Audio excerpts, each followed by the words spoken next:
Donc nous sommes avec Aurélien. Donc Aurélien, je te laisse te présenter et puis après je vais te poser quelques questions sur le départ en planche hybride. Ok, moi c'est Aurélien Le Métayer, je viens du Surf School de Saint-Malo, donc un club en Bretagne. Et donc j'ai été coureur en planche olympique il y a 10 ans, et puis je suis passé sur le funboard et plus spécialement la Formula Windsurfing et le slalom maintenant depuis maintenant 8 ans. Donc j'ai un parcours de sportif de haut niveau en planche à voile et aussi en tant qu'entraîneur où j'ai pu entraîner donc les jeunes du centre d'entraînement régional qu'il y avait à Saint-Malo. Donc c'était un clé funboard où ça regroupait des gens en Formula, en techno-Formula, en planche hybride, donc sur des mêmes groupes d'entraînement, et ceci donc sur 3 années où je me suis investi de plus en plus. Au début c'était des remplacements de Steve Huppert, et après j'ai fait 6 mois constants avec eux donc l'année dernière. D'accord. Donc là, si je comprends bien, on peut solliciter ton point de vue en tant qu'entraîneur et en tant que pratiquant finalement sur le support Formula et même Mistral, quoi.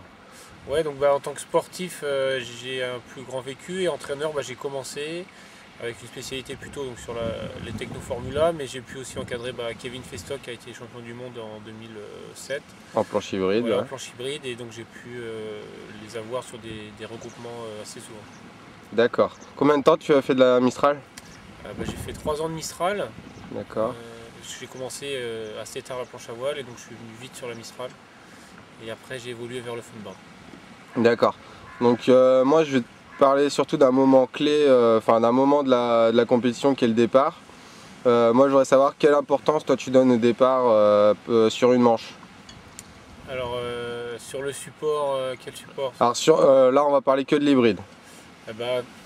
Le support hybride, on a l'utilisation de la dérive, mais quand même qui permet d'avoir un appui. On n'est pas toujours au planning comme on peut être en funboard. Donc on pourra se placer plus facilement, se lancer plus facilement. C'est sûr que autant en Formula, dès qu'on est un petit peu déventé, c'est très dur de partir. En hybride, donc on pourra quand même jouer plus proche des autres puis partir plus tard. Cependant, on sait que dès qu'on est sans vent frais, il y a des grosses différences de vitesse aussi. Donc pour moi, le départ, c'est vraiment un moment capital et qui va complètement conditionner la stratégie que va mettre en place le coureur. Et donc il va falloir être placé avec déjà du vent frais, et après pouvoir essayer du côté qu'on veut. Mais pour moi, la priorité, c'est déjà d'avoir du vent frais pour se dégager de la flotte et ne pas subir surtout qu'il y a souvent en hybride des flottes assez importantes, 60 à 100 personnes, donc ça fait des grosses perturbations. D'accord, donc selon toi, un bon départ, ça a une grosse influence sur le résultat final, quoi. Ah oui, le départ, pour moi, ça conditionne. Le départ et le premier bord, c'est 50% de la flotte, à moins d'avoir des survitesses par rapport aux autres concurrents, vraiment d'avoir une grosse différence de vitesse où on pourra s'en sortir. Un mauvais départ, c'est quand même signe d'une mauvaise manche normalement. D'accord. Pour toi, qu'est-ce qu'un bon départ? C'est quoi un bon départ dans toutes les disciplines que tu as en Formula, en Mistral, en hybride? C'est quoi un bon départ? Quand est-ce que ça se commence? Quand est-ce que ça se termine? Un bon départ, souvent, ça commence par déjà réussir à repérer la zone qui va être favorable. Déjà, donc se méfier de comment le comité va mouiller la ligne. Donc c'est tout ce travail de préparation. Et après, ça va être réussir à mettre en place une zone de départ qui va correspondre à la stratégie qu'on veut mettre en place. Donc si on a envie d'aller à gauche, peut-être tirer ses bords à gauche, on va essayer de peut-être privilégier la ligne côté gauche pour y aller le plus rapidement possible.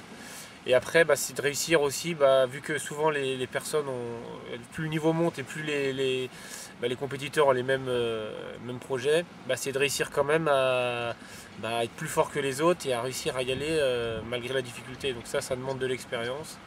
Et puis après, des habiletés qu'on peut travailler à l'entraînement et en compétition. D'accord. Est-ce que tu pourrais me citer 3 principales qualités que justement à travailler pour prendre un bon départ, que tu peux travailler sur un entraînement ou que toi tu as travaillé personnellement et qui t'a permis de prendre des bons départs, quoi? J'ai envie de dire, faut déjà être puissant au départ pour pouvoir s'extraire de la flotte, hein, donc au pumping. D'accord. Et donc ça c'est un peu... Mais il faut aussi pouvoir être quand même le tenir assez longtemps pour... on essaie toujours de pomper presque une fois de plus que les autres, quoi, hein, parce que c'est un peu la bagarre au départ où tout le monde pompe, mais il y en a souvent qui vont... faut essayer qu'on lâche on lâche pas et qu'on tienne un petit peu plus que l'autre. Donc de l'endurance dans ce pumping très puissant. Donc il faut pouvoir tenir la cadence. D'accord, réussir à maintenir un pumping puissant, quoi. Voilà, maintenir un pumping puissant, un pumping plus puissant que celui qu'on a pendant la course, quoi. D'accord. Le départ, c'est vraiment, on se met déjà un peu dans le rouge. Ouais, voilà, ouais. Mais il faut pouvoir se mettre dans le rouge, mais que ça ne nous crame pas pour la compétition. Voilà. Quoi. Après, c'est une vision, toute la phase où dans la minute, là, c'est un gros travail de réussir à se repérer sur la ligne. Donc c'est facile quand on a des amers, quand on peut voir la bouée ou le bateau comité, mais dès qu'on est en flotte, réussir à se repérer par rapport aux autres, ça demande vraiment des grosses qualités. Et puis après, je dirais qu'il y a la vitesse de l'engin à voir au départ, hein. Il ne suffit pas juste de tirer fort sur sa voile, il faut que techniquement on arrive à être efficace pour s'extraire. D'accord. Et donc, pour toi, quelle serait la différence entre les départs en Mistral, donc toi qui as vécu des départs en Mistral, puisque tu as pratiqué la Mistral, et les départs en Formula Windsurfing? Parce qu'on dit que l'hybride, finalement, c'est un petit mix des deux. Pour toi, quelles sont quand même les différences entre le départ en Mistral et le départ en Formula? Bon, on pourrait dire que c'est quand même la zone de lancement, hein, parce que vu qu'en Formula, il faut être au planning, la tendance est quand même de se lancer selon les conditions, dans le vent léger, 1 minute avant, à 30 secondes avant, si le vent est plus fort, on se lance facilement pour assurer cette prise de planning et puis après pouvoir être réactif à ce qui se passe et pas subir la flotte. Alors qu'en Mistral, c'est vrai qu'on a tendance à venir au moins 1 minute avant, presque sur la ligne, venir défendre sa place.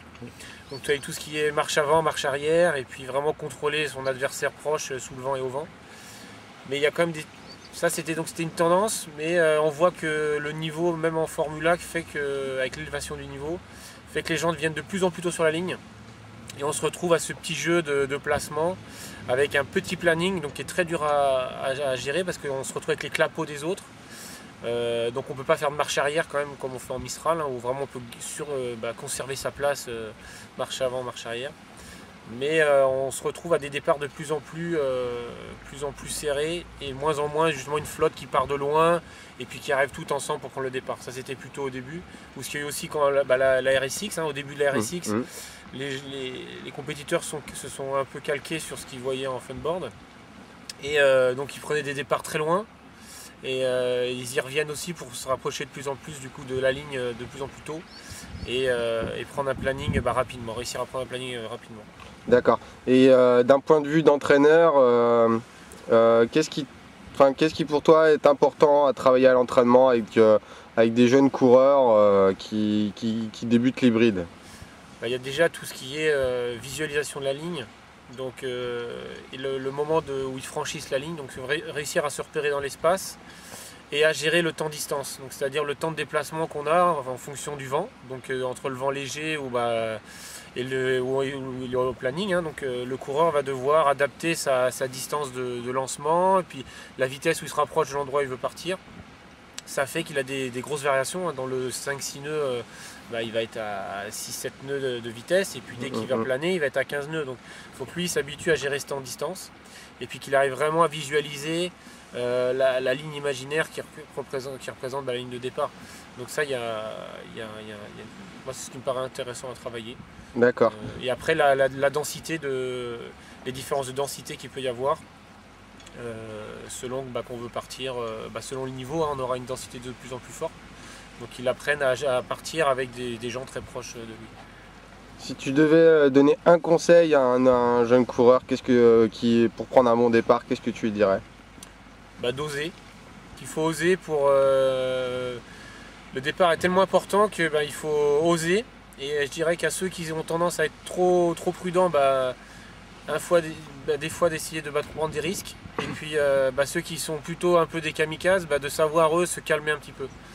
Donc le départ, c'est un moment où on peut tout gagner, Mais on peut gagner, on peut aussi tout perdre, quoi. Faut pas non plus vouloir que la course se joue pas non plus qu'au départ. Donc faut réussir à se tempérer à ce niveau-là. D'accord, merci Aurélien pour cette interview.